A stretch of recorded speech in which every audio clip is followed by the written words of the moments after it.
Hello, everybody. I am so excited to be here with you guys today. So I'm just gonna hop right into it. I want to talk about this man named Jesus and why he is so important and why you should give him a shot. Try him, okay? Try him. I want to talk about it. Okay, give it a shot. Talk to him. Say what's up. Like, what's up, Jesus? And he's gonna say what's up back. So let's get into it. All right. So reason number one. Got my notes here. Your girl is forgetful. All right. So what is it about Jesus? What is it about him that is touching the hearts of people and getting them to connect with him, to build with him? All right. Number one, he knows everything about you. It says in his word, Jeremiah 1:5. It says that I knew you before I formed you in your mother's womb. Before you were born, I set you apart and appointed you as my prophet to the nations. So I'm going to break this down into three parts, okay? So we have part number one. It says, I knew you before I formed you in your mother's womb. So that means that before you were conceived, all right? Before you were conceived, God already thought about you. Jesus was already there. God had already thought about you. In the midst of him creating everything, you have already been part of his plan. You are not a mistake. There is no way that you could have been a mistake. If you think about it, like your mother and your daddy had to come together to create you. Without your dad genes or genetics, without your mother's genes or genetics coming together, you would not be here. It is all part of God's design, all part of his creation, all part of his plan. You were not a mistake. So part two, it says, before you were born, I set you apart. Meaning, right, this is cool. Meaning that before you were born, before you came out, he already took you and was like, I have a plan for you. Okay? I know what I'm going to do with you. There's a reason why you were born. And I'm going to set you apart. There's something different about you that I have created in you that is like no other. To be set apart means to be taken away and put somewhere by yourself separately. So you do not fit a category. You do not fit a certain mold that this world tries to give you. You know, this world likes to categorize and label people and you're this and you're that. And God is like, no, you are mine. Like individually, I had set you apart. I had created you to be different. I created you to do something completely different than what everybody else is doing. The third part, it says, and appointed you as my prophet to the nations. Appointed you, gave you authority, gave you like control, gave you power to do what it is that he had called you to do. We walk around this world or we live in this life and we like, I don't know my purpose. I don't know what I'm doing. I'm just here living, breathing, waking up every day, going to sleep. I'm just a mom. I'm just a dad. I'm just a college student. Just somebody who works at the mall. I'm just a girlfriend, baby mother. This world really make us think that we're just whatever the day is that wants us to be. And God is saying that no. I've appointed you to do something. I created you for a reason. And I think that it's important for us to understand that our life is so much more meaningful when we walk with God. It's not just every day is the same day. You wake up, go to work, go to sleep, get your kid, wake up, eat. Like it's never the same. And God knew that. God designed it. We are part of God's big puzzle, and we're just one of the pieces. The second reason you should think about, establishing some form of relationship is that he cares about your problems. Today's society, we're told nobody cares. You ask people, how you doing? And people are like, fine. And they're lying. 9 times out of 10, people are lying. When you ask them, how you doing today? And I'm fine. But the way you just said it says otherwise. We are not fine. We are not okay. People are committing suicide on a regular basis. People are self-harming. People are self-medicating to, deal with whatever trauma or whatever emotional unbalance that they may be going. People are hurting on the inside. And they feel like they have no one to talk to. They feel as though, talking to people may not even fix the problem. So what is the point? Nobody really cares. And we live in a world today where some people don't care about other people's problems. But God is saying, give me your problems. In 1 Peter 5:7, it says, give all your worries and cares to God, for he cares about you. I'm going to read that again. Give all your worries and all your cares to God. Why? Because he cares about you.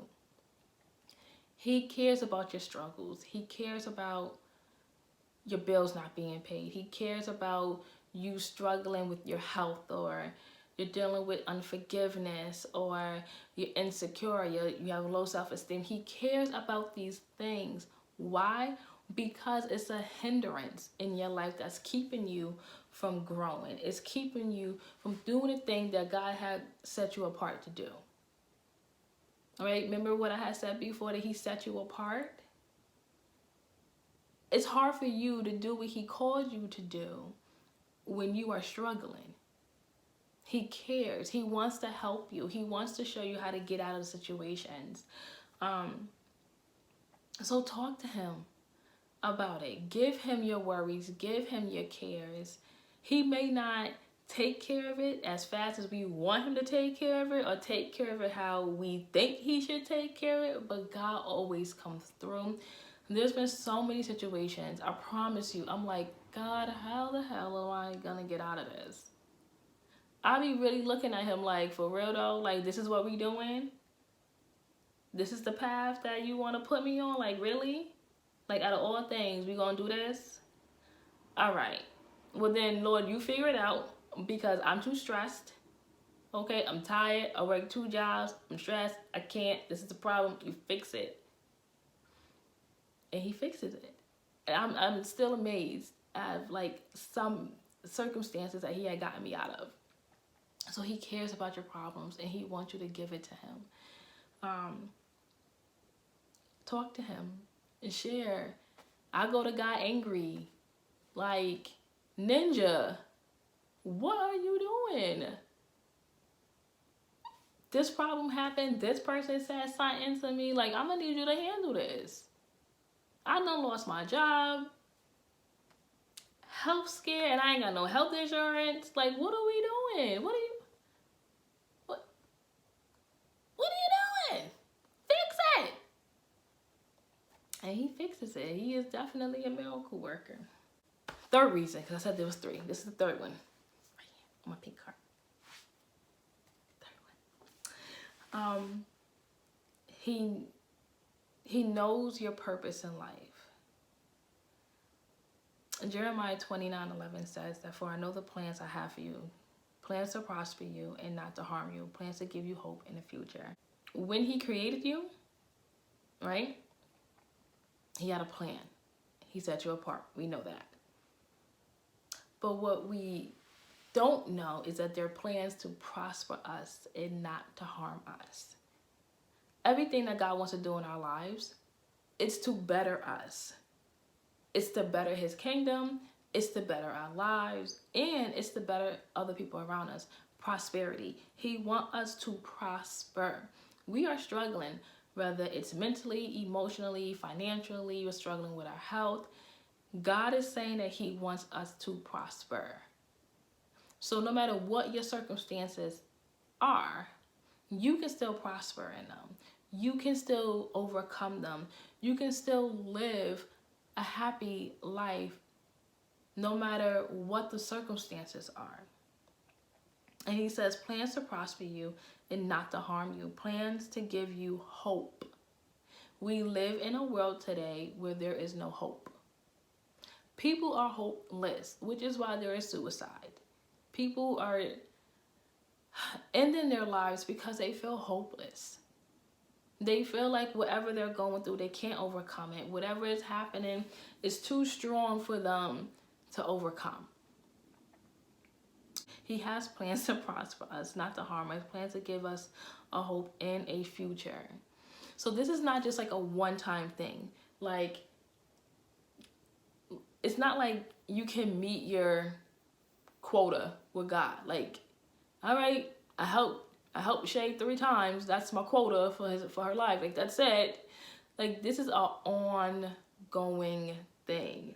Plans to give you hope and a future. And a future. So this is something that goes on forever until you take your last breath. Now, every day is not going to look great. You know, that's just unrealistic. But he has plans to prosper you, to give you hope and a future. And I know for me, when I was younger, I honestly didn't think that I was going to make it past 21. I really thought that I was going to die young, like young. I mean, I'm still young, you know, and I don't know what tomorrow brings. But like when I was a kid, like me seeing like 18, 19, 20, 21, like it seemed impossible. Like, and not that I thought that being 18, 19, 20 was old. I don't know. I just always felt like I was going to die at a really young age. And it used to freak me out all the time. And I would talk to God about it. Like, am I going to die? I don't want to die, Lord. I don't want to die so young. And I just, like, in my soul, I knew that I was going to die young. Here I am past 18, 19 years old. And I'm feeling hopeful about my future. I am. Things are not perfect. I am struggling. My walk with God is not perfect. Yeah, every day I don't want to read. You heard me right. Every day I don't want to get up and read. I work 2 jobs. I'm tired. Okay, and sometimes, you know, the Lord be wanting to talk to me at 2, 3 o'clock in the morning and I'm trying to sleep. Like, can we do this later? Can we pick this up, rain check, reschedule? Okay, I'm going to put the blankets over and, you know, roll over and go to sleep. Maybe we could talk about this in the morning. If I wake up on time, because, you know, I like to sleep in. 2 jobs makes me tired. So, yeah. I say all of that to say that God is definitely someone you can count on. He is amazing. And it's amazing how he interacts with us. It's amazing how he gets our attention. Talk to him. Like, just give it a shot. Just try it. You know, 30 days, a month, 2 months, a week. Right? Just, God, are you real? Should I be trying this? But when you talk to God and you put him, I'm not gonna say like test him, but when you talk to him and you're like, God, this is my situation, handle it. When you give him your problems, when you give him your cares, he takes care of it. You are not a mistake. Your parents may not have planned for you, but God created you. God has a plan for you. So you may be a mistake to your parents, and you know, some parents done gave you up from adoption. You know, you may have bounced around from family to family to family. Whatever the situation is, you're still not a mistake. He has a plan for you. He loves you. He cares about you. He has set you apart. He created you before you was in your mother's womb. He knew you before you was in your mother's womb. So I would, give it a shot. When you talk to him, tell him I said what's up. Tell him that I just, before I start, I done shot up a prayer. I'm going to need him to, check his voice messages and come holler at me. All right, then. Well, I hope this helps. I hope that you learned something. All right. I hope I learned you something tonight. So just comment below what you want me to talk about, what you want to hear about, some questions you want to ask me. Let me know in the comments below. All right. Until then, good night.